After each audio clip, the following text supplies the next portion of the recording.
നിന്റെ തലമുറയ്ക്ക് വേണ്ടി നീ കരയേണ്ടടുത്ത് നീ കരയണം.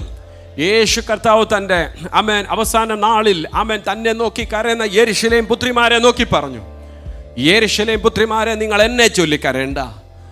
ആമേൻ എന്ന് പറഞ്ഞാൽ കരയരുതെന്നല്ല പറഞ്ഞത്, നിങ്ങൾ കരയണം. എന്തിനെ ചൊല്ലിയ? നിങ്ങളെയും നിങ്ങളുടെ മക്കളെയും ചൊല്ലി കരയണം. Praise the Lord. എന്നെ ചൊല്ലി നിങ്ങൾ കരയണ്ട. ഇന്ന് നമുക്കറിയാം, മതത്തെ ചൊല്ലി കരയുന്നവരുണ്ട്, പള്ളിയെ ചൊല്ലി കരയുന്നവരുണ്ട്, പല സാഹചര്യങ്ങളെ നോക്കി കരയുന്നവരുണ്ട്. പക്ഷെ കർത്താവ് പറഞ്ഞു, എന്നെ ചൊല്ലിക്കരഞ്ഞ് സമയം കളയണ്ട. Price the Lord.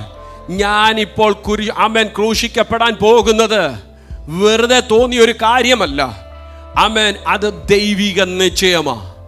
എന്നാൽ ഞാൻ കല്ലറ കിടക്കത്തില്ല, ഞാൻ ഉയർത്തെഴുന്നേൽക്കും. ഹല്ലേലൂയ. പക്ഷെ നിങ്ങൾ മൗനമായിരിക്കാനല്ല, നിങ്ങൾ കരയണം. നിങ്ങളെ ഓർത്ത്, നിങ്ങളുടെ കുടുംബത്തെ ഓർത്ത്, തലമുറയെ ഓർത്ത് കരയണം. ഒരു തുള്ളി കണ്ണുനീരെങ്കിലും തലമുറയ്ക്ക് വേണ്ടി വീണിട്ടുണ്ടെങ്കിൽ ആ തലമുറ ആമേൻ നശിച്ചു പോകാൻ ദൈവം അനുവദിക്കത്തില്ല. ഒരു തുള്ളി കണ്ണുനീരെങ്കിലും നിന്റെ കുടുംബത്തിനു വേണ്ടി നീ ഒഴുക്കിയിട്ടുണ്ടെങ്കിൽ നിന്റെ കുടുംബത്തെ പൊളിക്കാൻ ശത്രുവിനെ ദൈവം അനുവദിക്കത്തില്ല.